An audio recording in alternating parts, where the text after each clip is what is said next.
तो hello guys, फिर से स्वागत है आपका अपने भाई के YouTube channel IAS math target पे। तो दोस्तों, इससे पहले हम जो है पॉलिटिकल साइंस यानी कि राजनीतिक विज्ञान का क्लास देख चुके हैं, जो भी नोट्स एनालिसिस कर लिए थे। जैसा कि आपको कल बताया कि नोट्स का एनालिसिस नहीं कर पाएंगे आज, ठीक ना, क्योंकि उधर कुछ समापन हो रहे थे। जो मेला था ना, मतलब शिव विवाह के उपलक्ष्य में जो समारोह रखा गया था शिव मंदिर परिसर में, तो वही समापन था। तो इसमें शोरगुल बहुत ज़्यादा हो रहा था। तो आज भी शोरगुल हो रहा है, ऐसा नहीं कि आज शांत है। मेरा गांव है ना, गांव में तो बराबर कभी इधर शोर कभी उधर शोर होते रहते हैं। यदि हम इस शोरगुल के पीछे भागेंगे, यदि पार्टी उटी को ज्वाइन करेंगे, तो लगभग रख सकते हैं ना के बराबर ही हम पढ़ाई कर पाएंगे, ठीक ना। तो इसीलिए सबको इग्नोर करते हुए जो है अपना पढ़ाई पे फोकस करते हैं, ठीक ना। तो आप लोग को भी इसी बीच में टॉपिक लाते हैं। आप लोग भी कितना सोचते होंगे कि बैकग्राउंड में कुछ बज रहे हैं, हमको अच्छा से समझ नहीं आ रहे हैं। तो आप लोग थोड़ा और 2-4 दिन, ठीक ना गाइस। तो चलिए नोट्स को एनालिसिस कर लेते हैं। तो फोकस रखिएगा सिर्फ सुनने पे।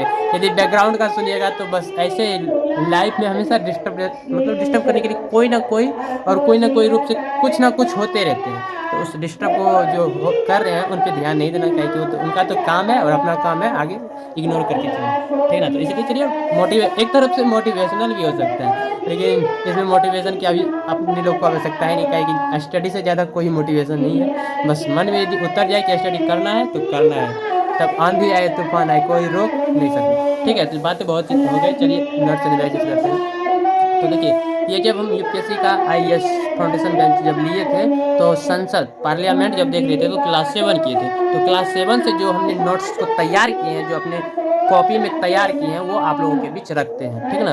उसके बाद आगे चर्चा करेंगे। इसका नोट्स जो हम तैयार किए हैं वो नोट्स में बताएंगे, लेकिन पहले समझते हैं इसमें हम क्या क्या समझे। तो देखिए, यहाँ पे हम देखिए जनता, और जनता बीच में देखिए वोट लिखे हैं। तो यहाँ पे इस तरह से समझिए, जनता जो है वोटिंग करते हैं, वोटिंग करके किसको वोटिंग करते हैं? संसद को। और संसद जो है पार्लियामेंट में, जो संसद भवन में बैठते हैं, ठीक ना। और ये पार्लियामेंट में जो संसद बैठते हैं, सब टोटल जब सब अपने अपने एरिया से वोटिंग करके अपने सदस्य को जब भेजते हैं पार्लियामेंट, मतलब संसद भवन में, तो वहाँ पे सब संसद मिलके अपना एक छोटा छोटा समूह में बट जाते हैं। जैसे अपने आप को बांट लेते हैं, और सभी समूह में जैसे बढ़ते हैं तो सबका अपना अपना एक काम होते हैं, अपने कार्य के प्रति जिम्मेदार सब होते हैं, ठीक ना। तो वही यानी कि जब ये सब संसद पार्लियामेंट में जाते हैं तो छोटे छोटे टुकड़े में बढ़ जाते हैं, यानी कि ये निर्माण करते हैं क्या चीज़ का? तो संसदीय समितियां बनाती है, यानी कि छोटे छोटे ग्रुपों में बढ़ जाते हैं। सबका अलग अलग कैडर होते हैं, अलग अलग काम करने का।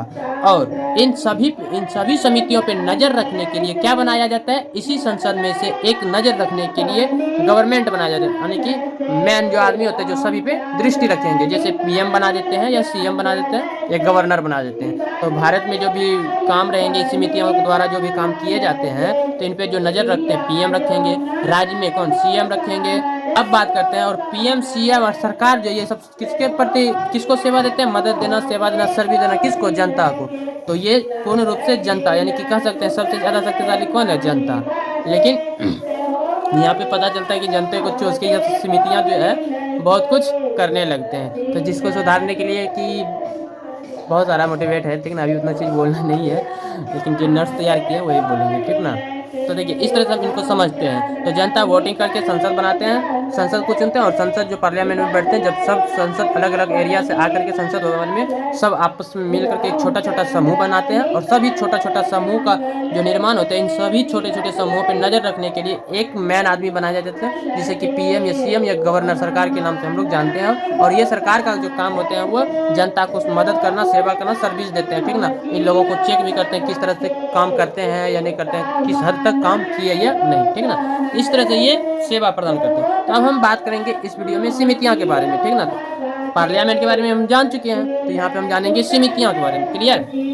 देखिए, पार्लियामेंट कमेटी, संसदीय समितियां क्या होती है? ये 2 प्रकार की होती है। कितने? 2 प्रकार की होती है। पहली होती है अस्थायी समितियां, और दूसरी कौन सी होती है? तथार्थ समितियां। तथार्थ समितियां का मतलब होता है कि ये तत्काल के लिए बनते हैं। मान लीजिए जैसे कोनो चीज़ ज़्यादा इंपॉर्टेंट, ज़्यादा जरूरी काम है, तो उनके लिए ग्रुप बनाए, तो चलिए आपको ये काम सौंप दिए, जैसे ये काम पूरा हुआ तो आप ये ग्रुप टूट जाएंगे, इसी को तथार्थ कमेटी। इससे या तो दूसरे शब्दों में अस्थायी कमेटी भी कह सकते हैं, ठीक ना। अस्थायी कमेटी तो नाम से ही पता चलता है ये अस्थायी परमानेंट रहेंगे, ठीक ना, इसी को अस्थायी। तो देखिए, ये 2 भागों में बांटी गई है। तो हम जानते हैं अस्थायी समितियां, यानी कि स्टैंडिंग कमेटीज। स्टैंडिंग कमेटीज को 3 भागों में डिवाइड किया गया है। पहला है वित्तीय समितियां और विभागीय अस्थायी समितियां और अन्य समितियां। इन दोनों के बाद जो शेष समितियां बचेंगे उसे अन्य समितियां के कैटेगरी में रखा गया है। ठीक है, तो मुख्य रूप से 3 समितियां में बांटा गया है। किसको? स्टैंडिंग कमेटीज को। तो वित्तीय समितियां को देखिए कितने भागों में बांटा गया है, तो लगभग 4 टॉपिक इसमें लिखे हैं, 4 भागों को हमने यहाँ पे लिखे हैं। तो जिसमें कि लोक लेखा समिति के बारे में लिखे हैं, ठीक है ना, लोक लेखा समिति के बारे में लिखे हैं। उसके बाद सार्वजनिक उपकरण समितियों के बारे में लिखे हैं, आकलन एवं प्राक्कलन समितियों के बारे में लिखे हैं। ठीक है, तो चलिए इन्हीं को हम विस्तार से हम जानेंगे। तो देखिए यहाँ पे जो हमने लिखे हैं संसदीय समितियों के बारे में नोट्स पहले हम समझा दिए, अब जो नोट्स लिखे हैं वो आप लोग भी सुनिए पार्लियामेंट्री कमेटीज के बारे में। तो देखिए ध्यान से सुनिएगा और आप लोग अपना राय दीजिएगा कि नोट्स हमने कैसा बनाया, अच्छा है या नहीं। देखिए संसदीय समितियों के कार्यों अत्यधिक जटिल और उलझे हुए हैं। इसके साथ ही इसके अतिरिक्त संसद के पास ना तो प्रशासनिक मामलों को जांच करने के लिए पर्याप्त समय होता है और ना ही संसद इसके लिए विशेषज्ञ होते हैं। इसलिए संसद के कार्य में मदद करने हेतु संसद की अनेक समितियां होती है। क्लियर है? संसद की अनेक समितियां होती है और वृहद रूप से संसदीय समितियां 2 प्रकार की होती है, लेकिन सही मायने पे अभी हम बताएं आपको संसद की 2 समितियां होती है, अस्थायी और तथार्थ यानी कि अस्थायी। तो अस्थायी समितियां और अस्थायी समितियां, इसी को तथार्थ समिति भी कहते हैं। पहली वाली समितियां अस्थायी प्रकृति की होती है और सतत रूप से कार्य करती रहती है। तो अस्थायी नाम से ही पता चलता है अस्थायी समितियां, तो ये पूर्ण रूप से अस्थायी यानी कि लगातार काम करते ही रहेंगे ना, ऐसा तो नहीं बीच में भंग हो जाएंगे, हट जाएंगे, टूट जाएंगे, नहीं ना, लगातार यानी कि सतत कार्य करते रहती है। तो ये समितियां जो है अस्थायी प्राकृतिक की होती है और सतत रूप से कार्य करती रहती है, जबकि दूसरी वाली प्राकृतिक में अस्थायी होती है और ये दूसरी वाली समितियां अपना कार्य पूरा करने के बाद समाप्त हो जाती है। जैसे आपको बताएं कोई भी ऑपरेशन जारी कर, जैसे मान लीजिए सेना सब में देखते हैं ना, कोई भी विशेष अभियान चलाना है तो एक ग्रुप बना करके अभियान चलाते हैं, जैसे अभियान पूरा हो गया तो वो ग्रुप फिर से हट जाते हैं और अपना अपना, उदाहरण के तौर पर ऐसे देख लीजिए क्रिकेट में, जैसे मान लीजिए बहुत सारा होती है, ठीक ना, जब ज़्यादा जरूरी पड़ते हैं तो खेलने के लिए क्रिकेट में आ जाते हैं, उसके बाद अपनी जगह एडजस्ट हो जाते हैं। जो जिस कैटेगरी में काम करते हैं, जिस फील्ड में काम करते हैं, वो अपना अपना फील्ड में ज्वाइन हो जाते हैं, ठीक ना, इसी प्रकार से समझिए। उसके बाद वित्तीय समितियों के बारे में हमने लिखे हैं, तो यहाँ पे हम देखिए क्या अस्थायी समितियों के बारे में, वित्तीय समितियों के बारे में, अस्थायी समितियाँ और अस्थायी यानी कि अस्थायी समितियाँ और तथार्थ समितियाँ दोनों के बारे में बताएं और दोनों के बारे में जो नोट्स लिखे वो भी बताएं। अब हम बात करेंगे वित्तीय समितियों के बारे में, उसके बाद विभागीय समितियाँ आएंगे, उसके बाद अन्य समितियाँ। तो वित्तीय समितियों के बारे में यहाँ पे लिखे फाइनेंशियल कमेटी, जिसे इंग्लिश में कहते हैं, ठीक ना, इंग्लिश में से क्या कहते हैं, फाइनेंशियल कमेटी। तो फाइनेंशियल कमेटी को देख लेते हैं, उसके बाद हम लोक लेखा समिति को जानेंगे। तो देखिए इसमें हम बताए हैं ये 3 प्रकार के होते हैं। भारत सरकार यानी कि भारत में जो है ये 3 प्रकार की होती है वित्तीय समितियाँ, फाइनेंशियल कमेटीज, ठीक ना। ये 3 प्रकार की कौन कौन सी होती है? पहला होता है खर्च, सरकार का जो कितना खर्च उर्च हुआ, ये संगठन याद रखिएगा। अभी हम जस्ट आप लोगों को समझाएं समितियां क्या होती है। जनता वोट डालते हैं संसद को और संसद जो है छोटे छोटे समितियों में बढ़ जाते हैं और समितियां बढ़ करके जो है ये अपने अपने कैटेगरी अपने अपने एरिया वाला काम करते हैं और इन्हीं सब पे नज़र रखने के लिए एक मैन आदमी बनाते हैं, जैसे PM CM या राज्यपाल बनाते हैं, इन सभी पे नज़र रखने के लिए। अब इन्हीं में से एक समितियाँ हैं, उन्हीं समितियों में से, ठीक ना, उन्हीं समितियों में से एक समिति आता है वित्तीय समितियां है, जिसका कि काम होता है खर्च कितना हुआ पूरा एरिया का, जिस एरिया में वो तैनात है। तो ये वित्तीय समितियां मान लीजिए भारत का है तो पूरे भारत का बायोडाटा ही बताएंगे कितना खर्च हुआ, ठीक ना, खर्च का, उसके बाद कितना आमदनी हुआ, कितना कमाई हुआ भारत में, ठीक है। उसके बाद सरकारी कंपनी की तरफ से, सरकारी कंपनी पे ध्यान रखेंगे, खर्च सबसे रिलेटेड यानी कि पैसा के मामले में ये नजर रखती है, कौन? फाइनेंशियल कमेटीज, ठीक है।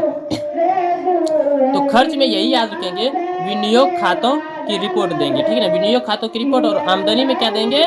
वित्तीय खातों का रिपोर्ट, ठीक ना। और ये दोनों को जो है कौन हैंडल करते हैं? PAC यानी कि public accounts committee, accountants committees, ठीक ना, हिंदी में कहते हैं लोक लेखा समिति, ठीक ना। लोक लेखा समिति जो है इन दोनों के बारे में चेक करते हैं, ठीक है। अब बात करते हैं लोक लेखा समिति के बारे में। तो देखिए लोक लेखा समिति जो है ये 1921 में बनी थी, ठीक ना, ये 1921 में बनी। और आज वर्तमान में हम यदि बात करें तो लोक लेखा समिति यानी कि PAC में कितनी सदस्य है? तो टोटल 22 सदस्य हैं आज वर्तमान में, टोटल कितने सदस्य? 22 सदस्य होते हैं। 15 को सदस्य लोकसभा से होते हैं और 7 सदस्य जो है ये राज्यसभा से होते हैं। क्लियर है? और इनकी अध्यक्ष की बात करें तो ये इसमें जो है अध्यक्ष विपक्ष का नेता होता है। ठीक है ना? अभी मान लीजिए जैसे विजेता में अभी वर्तमान में किनकी सरकार है? तो बीजेपी की।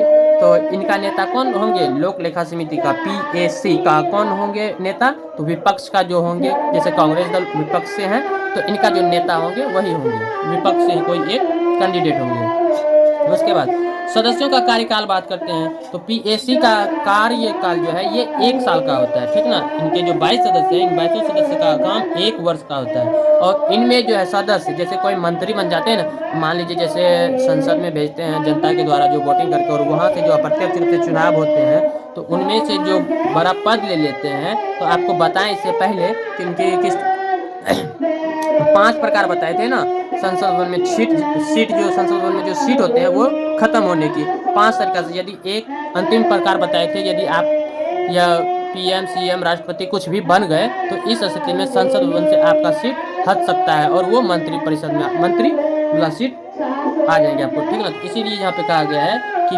PAC का जो है इसमें कोनो मंत्री जो है ये मंत्री सदस्य इसका नहीं होता है। क्लियर है? तो अब इनका काम, PAC का जो काम है, PAC याद रखिएगा, जब भी PAC बोलेंगे तो आप लोग याद रखिएगा कि हम बोल रहे हैं पब्लिक अकाउंटेंट्स कमेटीज। ठीक ना?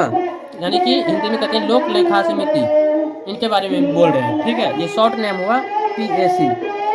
तो इनके बारे में जो है ये था कुछ जानकारी। अब बात करते हैं इनका काम क्या है।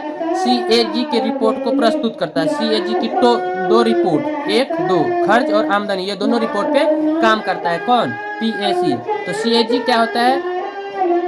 Controller and auditor general of India. ठीक है? इनका फुल फॉर्म यहाँ पे लिख दिया, यानी कि हिंदी में इसको कहते हैं कि भारत के नियंत्रक एवं महालेखा परीक्षक। क्लियर है?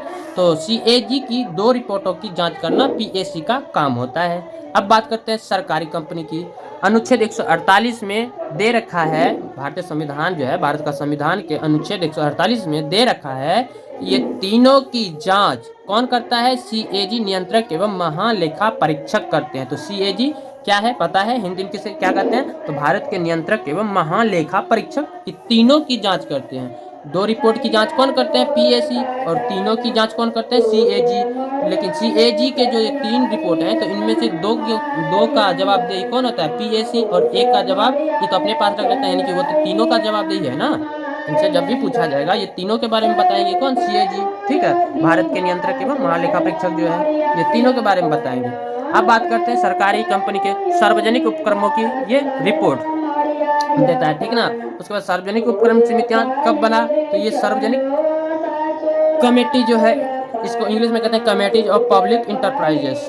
ठीक ना? तो ये जो है कमेटीज ऑफ पब्लिक इंटरप्राइजेस ये कृष्ण मेनन समिति की सिफारिश पे लाया गया था और इनका स्थापना 1964 में हुआ।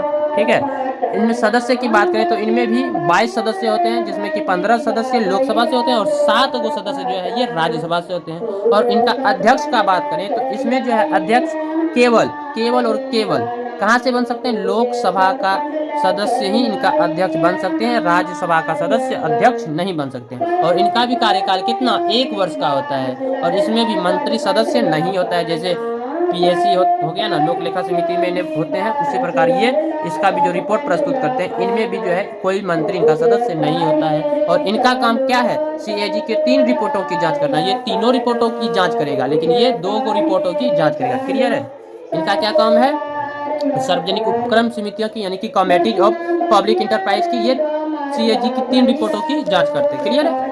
अब हम देखिए इसमें क्या लिखे हैं, आगे हम बात करेंगे इनके बारे में। लोक लेखा कमेटीज, लोक लेखा समिति के बारे में, तो इसको हम अगले वीडियो में जानेंगे। इस वीडियो में इतना ही रहने देते हैं। तो ये था कुछ आज का नोट्स एनालिसिस किए। ठीक ना? तो आप लोग कमेंट करके बताइएगा कि हमने जो नोट्स एनालिसिस किया किस हद तक सही नोट्स तैयार किए हैं और कहाँ कहाँ सुधार करने की आवश्यकता है। बस आप लोग इस तरह से हमको सपोर्ट करते रहें और अपना राय कमेंट के माध्यम से बताते रहें। फिलहाल तो अभी आप लोग कुछ कमेंट कर नहीं रहे हैं, फिर भी जो है हम अपने मन से जो नोट्स तैयार किए हैं तब तक वहाँ तक लेके चलते हैं। बाकी आगे का जो क्या कहते हैं वो जो भी है कार्यक्रम जो भी है आगे का, वो आप लोग कमेंट के माध्यम से बता दीजिएगा।